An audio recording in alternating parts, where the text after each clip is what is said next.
leveraging AI for interactive release notes. And the resource person is Raj Kiran. He's a technical documentation manager for Zscaler, a seasoned technical writer with 15 plus years of experience. He's based out of Bangalore. He worked in different companies like Dell, Cisco, OpenText. He's donned many hats, by the way, and but from people leadership to technical communication, UX writing, and instructional design, champions emerging technologies in creative medium like augmented reality, infographics, and comic strips. Raj, I hope you're here and ready to go. So the stage is all yours, Raj. Thank you, Jude, and thank you to the Technical Writers Tribe Chennai chapter for having me today. I hope you all can hear me. Just a quick thumbs up if you can. All right, perfect. So yeah, I am Raj. I'm based out of Bangalore, and I currently manage a team of technical writers at Zscaler. We're a cybersecurity company, and we have content in different mediums: uh, technical writing, microcopy, uh, video-based content, instructional content, and the likes. So today's session, I will jump right into it. I'll share my screen. Uh, just give me a thumbs up once you can see my window here. Since we are kind of short on time, I'll jump right into it. I hope you folks can see the PPT that I've shared here. Yes. All right, perfect. So today what I'm going to talk about is a new offering from Google in its AI toolkit called the Google Notebook Learning Model. And one of the questions which you might at the outset have is, hey, so what's different about this? I mean, Google already has Gemini, OpenAI has Chat GPT, and then you have Anthropic with Claude, and then there are a lot of other AI tools which serve different kinds of purposes for different kinds of use cases for technical writers. And this session is mostly focused on technical communication professionals. So essentially, what I want to talk about is the difference between where Google Notebook could fit in within your current authoring and research ecosystem versus some of the other tools. And at the end of it, we'll have a short demo. I'll actually show you the tool, how you can actually use it, and play around with it. So to jump right ahead, these are the things I want to cover for context. Even though it's mostly focused on the demo aspect of it, but I want to spend some time setting the context so that once we are in the demo mode, you have a more clearer connect or linkage to what exactly we're talking about. So I'm going to talk a little bit about what uh, Google Notebook LM is, what is capable of, and what are some of the use cases. I'm sure that's what we are here for, right? And I'm going to be talking about use cases not just for technical writers or UX writers, individual contributors, so to speak, but also for people leaders. How can you leverage this to enhance the capabilities within your team and your overall publishing ethos? Moving ahead, what is it? So essentially, it is not really a generative AI LLM like ChatGPT, for instance. It was designed with the intention of being like your own personal research assistant, which means it can consume a lot of data sources. By the way, you can add 50 different data sources at a time. These data sources could uh, range from, Word documents, PDFs, YouTube links, links from websites, links from your Google Drive, and other stuff. And what Google LM does is it uses the sources that you give it as a ground or a baseline. And based on that, it can create summaries. You can also create audio podcasts, which is probably the most interesting stuff, even though the byline for this session spoke exclusively about release notes, but it has a lot more connotations, a lot more other things it can do along with that. It also has a massive context window and multimodal capabilities. I will come to this a little bit later. And anything that you create, it's just like Google Docs. You can give somebody just a viewer access. They can just view the stuff that you created, or you can be more collaborative where you can share it with somebody, and they can make changes or build on top of what you have already generated. And the concept of a notebook, as the name suggests, it's like having different notebooks for each of your projects. So within Google Notebook, I can say, hey, I want a Google Notebook created for my kid's school project. I'm researching some stuff for uh, him or her. That will live as a separate container by itself. I might have something specifically for my work that will live by itself, and these two will not share or exchange information with each other. They're self-contained. And also the most important thing to remember is that this will not go out of the container, which means that Google will not use any information that is there in the project container for training their own learning model, or so they claim. But yes, anything that's there will be self-contained. Going into what's different than other GPTs, I just made a very high level summarization here. It's more document centric and is more research oriented compared to other LLMs. It inherits the enterprise grade security infrastructure of Google, so you can rest assured that it's a lot more secure. And the possibility of leakage of any of your confidential information that you might upload is minimal or next to nil, as per Google's uh, press statement. It can help you collaborate, as I mentioned earlier, a lot more accuracy. I'll come to that in the next slide. And you can manage the privacy controls in terms of who gets what access, who's allowed to view and make what sort of changes to it. Coming to the key features of Google Notebook, you can use up to 50 data sources. As I mentioned, this could range from a different uh, formats and documents. And any free subscription that I'm going to demonstrate, you can create up to 100 notebooks. Of course, now there's also an enterprise version, which gives you a lot more possibility. The second thing is in terms of the context window. Now, I just want to spend a minute here and talk about what that is. Google LM has a 500,000 word context window, whereas others, I just found the example for Claude, which has about 100,000. So what I mean by this is that the learning model at any given point of time while it's generating responses can at that point remember 500,000 words. To give a more simpler example, let's say you're reading a book, right? And so at any point of time, you have the context or information for two pages, the page which you open the book to. That is your context window, which at the moment is two pages. But let's say I'm able, if I want to find out what happened, maybe a chapter before or a couple of pages before, I will need to turn the page or even a couple of chapters ahead. But with Google LM, what it does is it gives you 5 times more capability, which means that at any given point of time, it is capable of looking at not two pages, but 5 pages and making sense of everything on that page at any given point of time. So, which means it offers a lot more possibility to synthesize information a lot more accurately. Summarization, what it does is in Google Notebook, once you upload your sources, it will create an automatic summary. I'll show you that.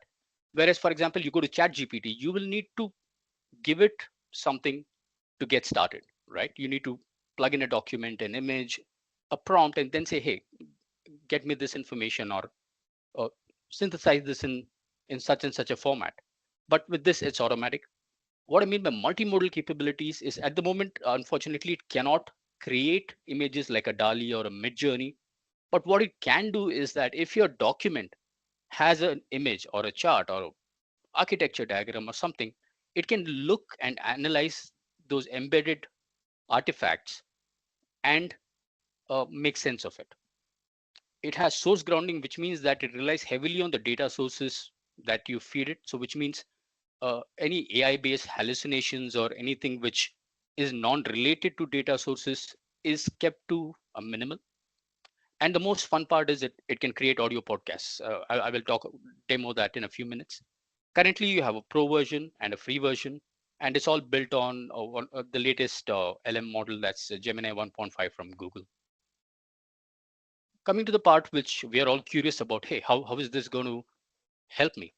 As an individual contributor, you can create draft documentation, FAQs, specs, user guides, a lot more.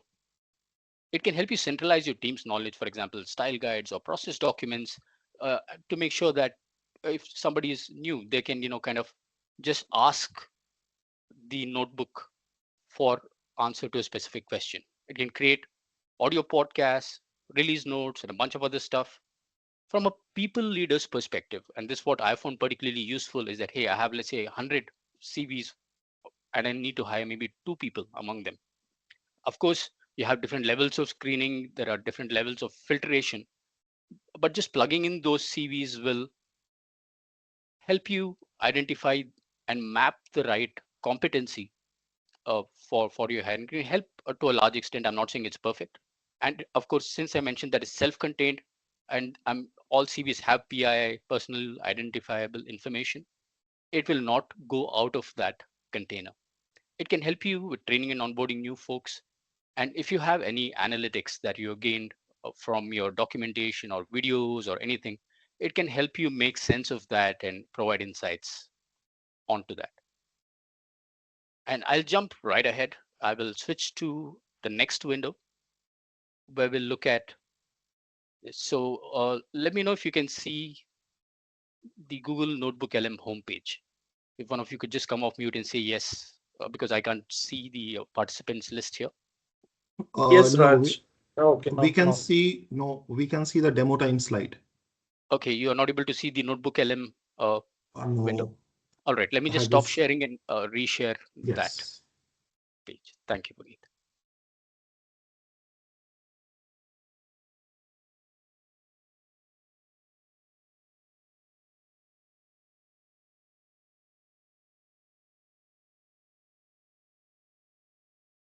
Now, Yep.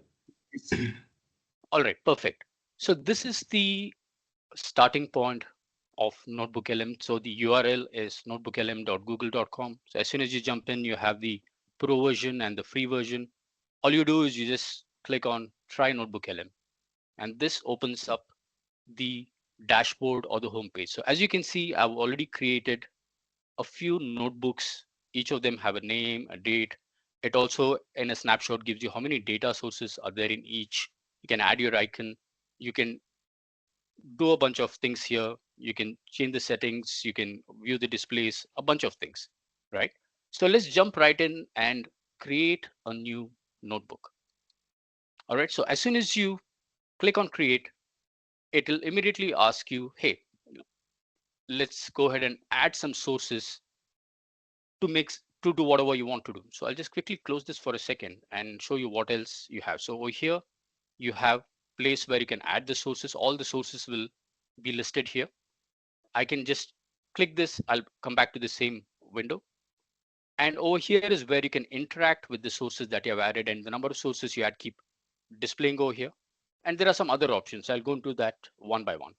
So let's go ahead and add some sources. So in this document, I have some sources. So I'll just quickly show it before I add it there. So my first source is a YouTube video. So what I want to do today is I want to learn more about uh, something called the Chrome OS or the Chrome operating system.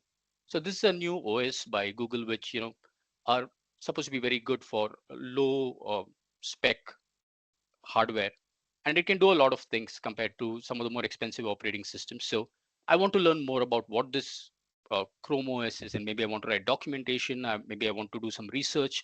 So let's go ahead and add this as my first source. I just picked one of the videos where it's talking about something about the uh, OS. So I'm just going to go here, and you have the options. I can add stuff from Google Drive. I can add a website link. Let's say over here, I want to add this as one of my source. So I just click insert and you'll see this coming up.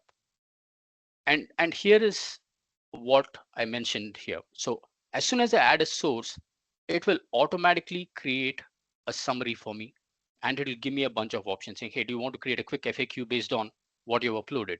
Do you want to create a generated table of contents or timeline? And it also gives me a bunch of suggested questions based on the source that I've uploaded. In the interest of time, I'll go ahead and just add in a bunch of other sources here. My second source is also But this particular Google video, I'm sorry, YouTube video is a how-to video. It just talks about how do you go ahead and use it. The first one is more of an overview. So I'm going to insert this. So if you see the summary stays as it is, but if I just click on the second source, it can just create a summary immediately about what that particular source talks about and also lists automatically what are some of the key topics covered in that particular source. Moving on to the next one. This is a website link, which is more of like, kind of like a marketing based article from a website which generally talks about this at a very high level. So I'm going to use this as another source. So I'll click website since this is a URL. So now I have three sources. Now let's say I have some other stuff on my laptop which I want to use. So if you see here, the next one is a one-page document, a PDF which I downloaded from the Google website, which talks about how do you deploy this for the enterprise. It has a bunch of stuff. I want to use this as a data source. And I also have another document which, let's say I got it from my engineer or somebody.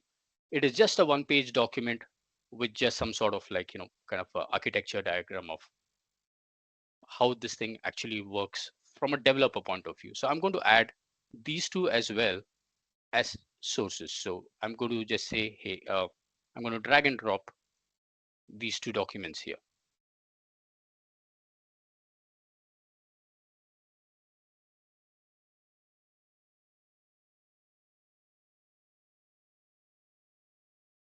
All right. So now I have all my sources ready to work with. All right. So I can start with, I can directly click on Notebook Guide, which will immediately give you these options saying, hey, uh, these are the things straight up you can start doing. It lists the number of sources that I have here. At the moment, let me just minimize this. Let's go one by one. So my first prompt I want to talk about is I want to say, hey, so how to article prompt. I've written a quick prompt saying write me a help center article covering this and blah blah blah. Here are some of the instructions for you to write this for me. So I'm just going to go here and I'm going to plug in this prompt.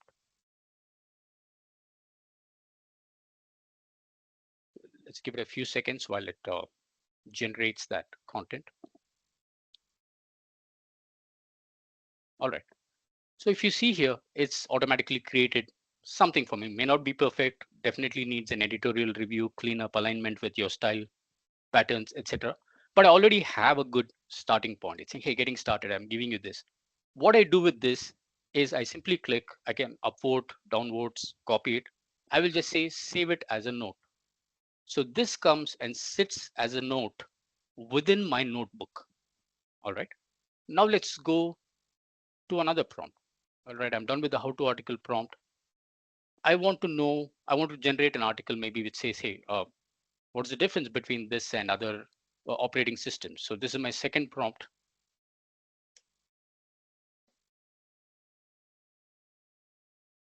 And it will generate similar content based on the query. And remember that whatever answer you're getting is all coming from the data sources that you have uploaded over here.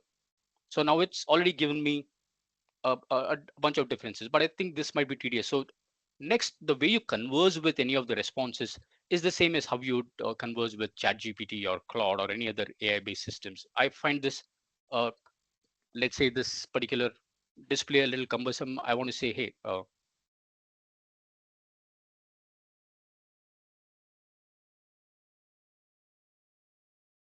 because tables are easy to read, right? So I'm just going to say, hey, this looks very text heavy.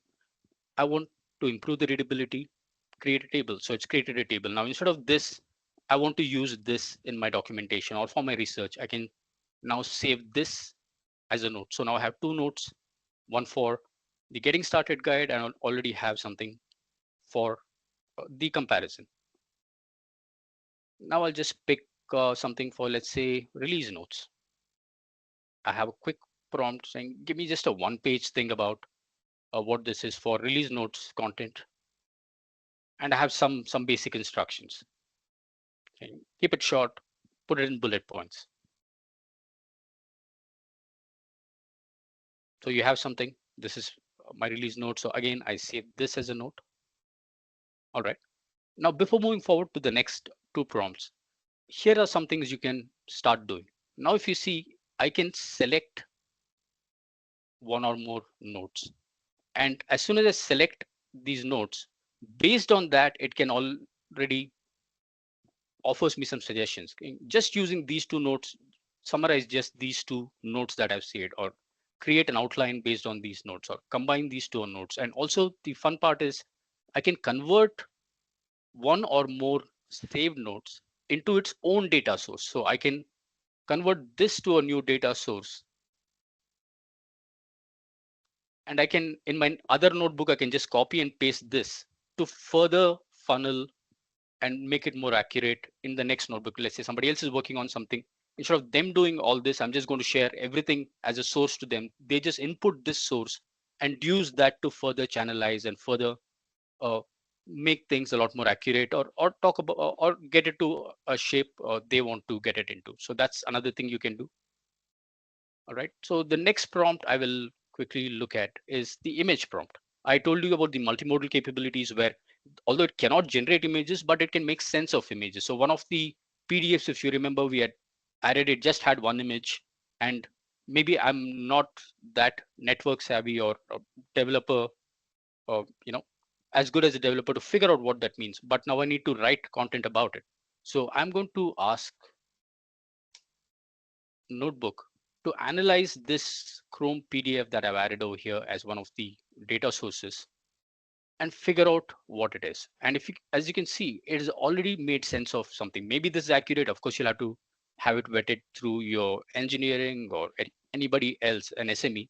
But I have a starting point. I can now look at this, look at the diagram, and kind of make sense of it. And it all already helps me making sense of something which otherwise was sort of out of my league or out of my depth. Again, I can save this into a note, and I can do the same operations. I can add this as a source, or I can only use this to further understand, further converse with whatever I've generated over here. Finally, let's look at the one that's the most fun stuff, is the podcast, right? It's an audio podcast that can be generated where two natural sounding synthetic hosts kind of talk about whatever you want them to talk about based on those sources. And this has many use cases. It can be like a fun thing which you share with your teams. It can act as can audio release notes. It can act like an end of year roundup summary which you share with certain stakeholders, which people can, while you're on a jog, while you're cooking, while just play it on a speaker in a conference room. And it can, instead of reading stuff, you have something over audio for people. So if you go back over here, now how do you generate a podcast? You don't do that by typing in a prompt. Instead, you click on the notebook guide here. So if you click the notebook guide here, you'll find this option called deep dive conversation, currently supported in English and two hosts. The next feature which is going to come out is where while the podcast is generated and conversation is going on, you can jump into the conversation and using your voice, ask it a question, and it will reply before getting back into the program. So I can just click generate, which will just generate a random podcast based on the sources and whatever questions I've asked and the notes that I've saved, or I can customize it. So I have some prompt here. I'm going to say release notes conversation highlighting the top features of Chrome OS and briefly discuss the benefits of Chrome OS over others. And I'm just going to say generate. This takes a couple of minutes to load, and about 5 to 10 minutes, but I'm not going to spend time waiting for it to happen, because in one of my other notebooks, I have already generated the exact same thing which I showed you right now. So I'm going to load this and let's listen to it. And this is going to be audio. So let me know if you're not able to hear the audio. All right. So I'm just going to forward it to point here, and I'm going to play it right now for you. No, we are not able to. You're not able to? All right. No. Just give me 1 second. Let me just stop sharing and just share that specific tab. While sharing, you may have to select on top share audio. audio also. Yeah. Yeah, that's already selected. Let me just, okay. Any option to download them? Yes, you can download them as well. I already have it downloaded. So now let me know if you can hear. This all fits together. So it's not just like Yes, Yes. no? Okay, perfect. I'm just going to play it for about 10-15 seconds. Yeah. different for the sake of being Yeah, different. right. It's about creating a system Yeah, that's like secure, fast, efficient. exactly. Okay. This design is why Chromebooks are known for booting up so quick. Oh, yeah, they're snappy Yeah, and they just feel really responsive. even on old hardware. Yeah. Because Chrome OS, it's not bogged down by a bunch of bloat. Ah, So it can really fly. I gotcha. So we've peeked under the hood a bit. Yeah. Now let's talk about like the actual user experience. Okay. Say I just got a Chromebook. Okay. What's it actually like to use? Yeah. We've got the transcript from that how to use Chrome OS Chromebook video, Yeah, that's a good one. and it seems like a good place to start. So, It is. Yeah. And you'll see that the Chrome OS desktop is really clean, oh, uncluttered. nice. There's a status bar at the bottom, should be pretty familiar. Yeah. But then you've got this cool thing called the launcher. Yeah, the launcher. Yeah. The video makes it seem like a pretty big deal. So, Yeah, it is. what makes it so special? Okay, imagine one search bar Okay. that can find anything on your computer Wow. and on the web. Okay. That's the launcher. So I could open an app. I'm just going to pause and move it along towards the end to, kind of see how it wraps it up. So you have an inkling of how natural everything sounds and how it ties up things together. Full user accounts Okay. with personalized settings. So it adapts. It adapts to the situation. Whether you're an individual Mhm. or a huge company. Exactly. It's pretty cool. It's amazing how Chrome OS can be both simple I know, right? and so flexible. It's a powerful combination. It really is impressive how much it can do, Yeah. especially when you consider how often it's underestimated. Right. Like it's more than just a browser. Yeah, It's exactly. like a whole different category. It is, yeah. It makes you rethink what an operating system can even be. That's what I love about these deep dives. Oh, yeah. We get to, If there's one answer. yeah, it depends on the person Yeah, your needs, your workflow, what apps you use. and your comfort level with trying new things. Exactly. But based on what we've learned today, Mhm. it seems like Chrome OS is worth a look, Definitely. not just for techies anymore. Right. It's grown up a lot. It's a real contender. I think so. So there you have it.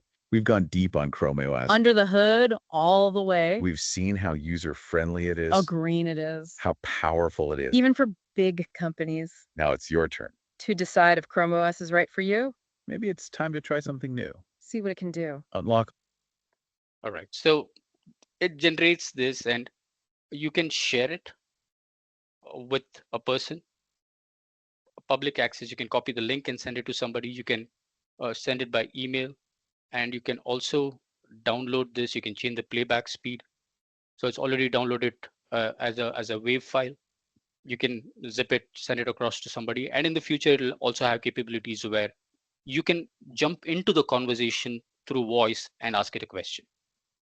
All right, and I call it serendipity, but just this morning I was kind of looking at stuff, and I just got to know that just yesterday, uh, this was more of an experimental stuff for the last couple of months, but just yesterday they have launched it for enterprise. It has a bunch of specific features for enterprise called the Google Notebook LM Plus. It has a lot more features, additional privacy, security, and a bunch of stuff. Coming back here, some of the other stuff you can do apart from what we did so far is you can view the chat transcripts of whatever questions you have asked. It kind of can bring up that information. It's taking a little time, but I'm just going to close that. You can still use the automatic prompts or questions based on the source, and I can kind of scroll this. I can add more information to that. I can share this with people. Say, for example, I want to share it with a friend of mine, and I can give them either a viewer editor access, or I can remove the access, or just send them the link directly. So in a nutshell, these are some of the capabilities. So as you can see, this could be something which technical writing teams can use for research purposes or sharing your research. Let's say you have, or you're in a meeting with SMEs and engineers, and there are a bunch of documents shared. There's a bunch of stuff discussed. You can always put them in this notebook and share it with some other team members who are probably not on that call as individual notes. They can just pick these up and run with it. It'll save them time.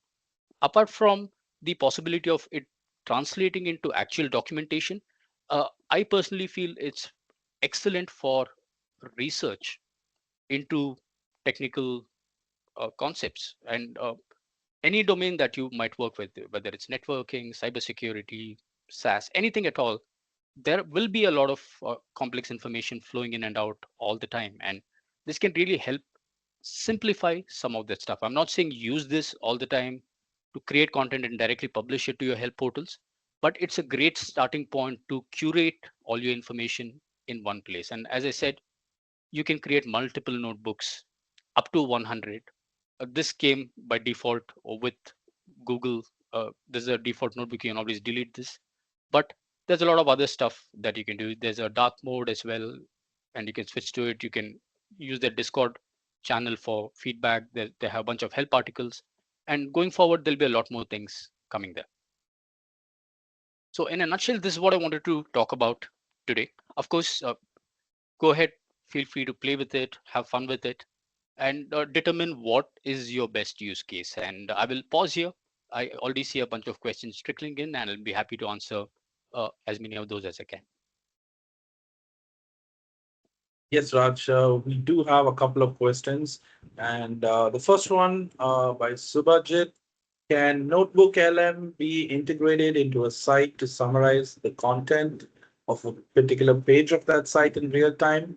Something that Confluence has recently introduced. Not yet, not yet. So at the moment, there are no plugins. So the whole idea is it lives on the concept of notebook. So there is a data sources that need to be put into that notebook. One thing you can do, of course, is you can use the URL of that page and add it as a data source within your notebook, but it does not have a browser extension which can on the fly help you summarize. And yes, it currently only supports English, but as I mentioned, this is more of an experimental thing. It only came out about 3 to 6 months ago. Going forward, there will be support for additional languages. Maybe the enterprise version will bring in those capabilities. Still a lot of work in progress, but yeah. Does it allow Excels to be uploaded? Not yet. I've tried that. No, it does not. It does not allow you to upload images as well. But as I mentioned, it has multimodal capabilities, which means if a document has images in it, it can help you analyze and make sense of those images, charts, diagrams, statistics, so to speak.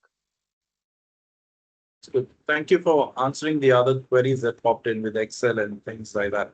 Thank you. So we'll move to the next from Vikram. Can we create quick start guides by using Notebook LM? Yes, absolutely. You can create quick start guides as long as you provided it a data source.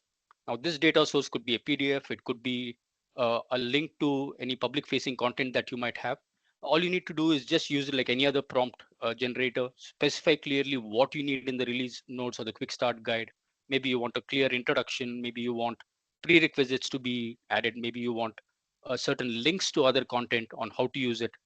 Anything, quick start guides, admin guides, deployment guides, everything is possible as long as your prompt is very specific. Yeah, we'll go with the next from Priyanka. Can we generate different UML diagrams like flowchart, architecture diagrams? No, Priyanka, not at this time. As I mentioned, it cannot create images. I think that capability, possibly the next session, some of our friends from NimbleWorks will be probably talking about Napkin AI. Now, that's a powerful tool where this is a great use case, and I'm looking forward to that session as well. But as of now, no, it cannot work. You cannot upload images. You cannot generate images based on the content. Maybe it'll come further down the line. But as of now, it can only analyze images which are embedded within your sources. Okay. I think Nalini had two questions. Is it possible to use Notebook LM as an extension in Google Chrome? As of now, no. It lives in its own uh, notebook ecosystem. So you need to be within Google Notebook LM. You need to be within a certain notebook with data sources for it to actually make sense. So I cannot go to Google LM and type in, hey, what's the capital of Japan? Or tell me more about, uh, the news or something like that, where it's looking at the internet and giving you data sources from the internet. It is grounded into the data sources that you feed it. And the second one, we often receive product demos via team calls. Can we use the recorded sessions as a source? Absolutely, absolutely, absolutely. You can use the Zoom recording, download it, or Zoom automatically generates nowadays. Like an AI generated summary and uh, different sections. You can use that. You can copy and paste the chat transcript, plug it into that, saying, "Hey, I was on a call with these people. This is what I want out of this conversation. Generate maybe insights or minutes of the meeting, stuff like that." Okay, I think Uttara and Palami have something about the security of it. So I'll just read their questions because they kind of Mhm. touching on the same. So yeah, the input to some confidential or proprietary data, how secure from Uttara, and Palami says if we have to get a guide or release note generated, I'll have to share company internal feature inputs which aren't released yet. So how secure is it? It's a great question. I think this was one of my biggest concerns as well. Hey, if I'm going to pitch this to, let's say, my management and say, let's, go with this, I will be definitely uploading some of the confidential information or internal product information, which is not yet public facing. How confident am I in this?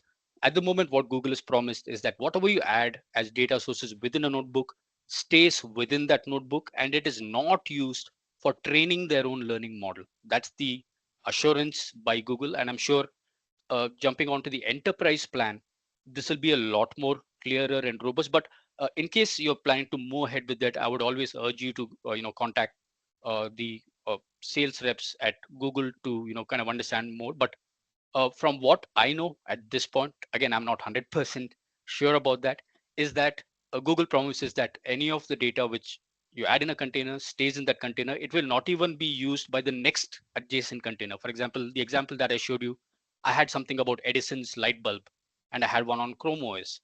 So if I ask in my notebook a question about Edison's light bulb, it might give me a very generic answer or vice versa, but it is not looking or peeking into that other notebook and gleaning information from it. So that is what the whole premise of the having different containers is.